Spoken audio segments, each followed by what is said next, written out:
strong. Raymond is the next company that we're focusing on. The stock will come up on your screen, and maybe we should look at the price on Raymond over the last maybe 2 weeks or so. From 1900 levels, the stock's come down to about 1680 or so.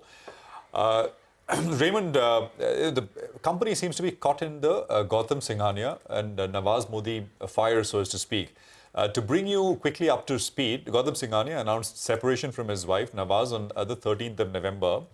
The latest sort of news flow, Nawaz Modi has claimed that she's been expelled from Raymond and has claimed 75% of Gautam Singhania's assets for herself and, of course, her daughters. What do these developments mean for the company Raymond, and what will the board and investors look at? Are institutional investors likely to get involved? So let's talk about this. Hetal Dalal is President and Chief Operating Officer of Institutional Advisory Services to take us through some of this. Hetal, good to have you with us here. Good morning. It's a unpleasant saga which is playing out. And of course, it's tough to miss. It's now kind of coming out in the open. Lots of outlets reporting on it. What is your first reading from a investor listed company point of view? Will the board get involved? Should the board get involved? Go on. So thank you, Prashant, for having me. But these are unfortunate circumstances. Nawaz Modi has accused Gautam Singhania of domestic violence, and that has resulted in impact on the stock price. Now, if you see what she claims is all of this started in September. These events took place in September. We are now in November. The board has been silent till now. You could argue that there was a reason to be silent. It's a personal matter. The daughters are involved. It's a woman involved. So therefore, discretion is required, and therefore the board to be silent. That's one argument to make. But we don't really know what the board has done or is thinking at this stage. I think now that has begun to impact the stock price, it is incumbent upon the board to provide clarity on what is the way forward and what they're seeing. See, at a very basic, the board now needs to at least provide some kind of assurance to shareholders that despite all of this happening, the company is still under reasonable control. Being silent is no longer going to help. So I would argue that at this stage, given that all of this has become public, Nawaz Modi's gone public with these accusations, it has impacted the stock price. It is all the more incumbent upon the board to articulate what it has done in terms of an action and allay some of the fears that the market seems to have given this entire acrimonious situation. Way or form could that be, Hetal? I mean, what could the board do? I mean, could it ask for an explanation from Gautam Singhania? Could it order some sort of an inquiry? I mean, is the board well within its rights to do so? See, I mean, ideally to look at the situation, the board should run an independent investigation. It should ascertain what the facts are, whether, what Nawaz Modi is now talking about, there are legs to it and there is a factual basis for all of it, what actually transpired. Based on that, they have to then decide what is the course of action. Now, they have a couple of questions to answer. One is to say that, is this necessarily in line with the company's code of conduct? Are they able to disassociate the brand? Assuming this is true, are they able to disassociate the brand from the problem? Third is, at what is the action or consequences of such behavior, assuming that this behavior is true. So, it's not an easy task for the board, but at the end of the day, there has to be a kind of action that the board will take, which will also be a signal to the market in terms of what is considered acceptable behavior and where does the board draw the line. Mm-hmm.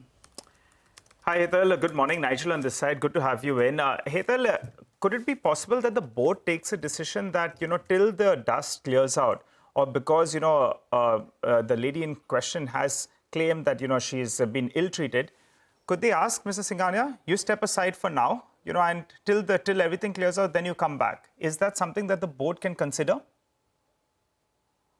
Ideally, without an investigation, taking one side is really not necessarily the best way to go. I mean, board could ask both of them, for that matter, to step aside and say that, put in an interim CEO until their entire dust settles. To take it on to one side and simply say Nawaz Modi should step down or, set aside without the other side of the implication, I think is a bit unfair, or at least jumping to conclusions. But I do agree that given the current situation, there is likely to be, a concern in terms of the efficacy and smoothness with which the board will function or board meetings will be conducted and function. So I think this is far more complicated in terms of, it's not isolated in terms of saying that this is a domestic matter. It's clearly reached the company and both of them are on the board. So therefore, the board needs to step in. Logically, yes, maybe the board decide both of them take some time off, so to speak, and they figure out how to settle this matter and therefore separate the company from the profit. All right, Hetal, when we talk about what the board could do, this is also the promoter.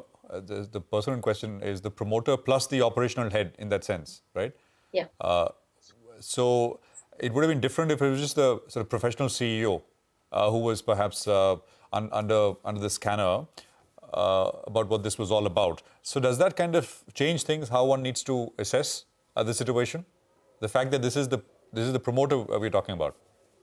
It does. Look, in India, at least our experience has been that boards tend to be a little bit more easy with promoters than they are with professionals. But having said that, let's separate the two, right? If you separate the ownership from the management and say that he is effectively the CEO, then you have to ask two questions. Is he a hands-on CEO who goes to the plant every 3 days and knows the names of all the workers and all the supervisors? Then yes, it's a little bit more difficult to look at an interim position.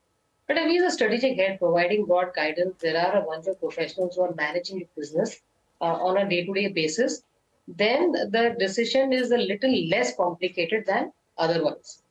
But the fact that he is a promoter does complicate matters, and it is now for boards to therefore step up and say that these are that this is where they will draw the line based on their investigation. See, and companies go through this whole dispute, right? Whether it is a divorce, whether it's like legacy issues, whether siblings are fighting, family is fighting. There are three things which tend to happen. One is that all of this becomes a distraction for the CEO. Assuming the CEO is the promoter. The second is that there is effectively some kind of a separation, some kind of parting of voting rights, and that changes the voting pattern. And the third is it could effectively change the risk appetite of the CEO after a split. So it is definitely complicated. There is a divorce on the anvil, and therefore there is this entire situation will drag out for a little bit longer than we expect, is what we think.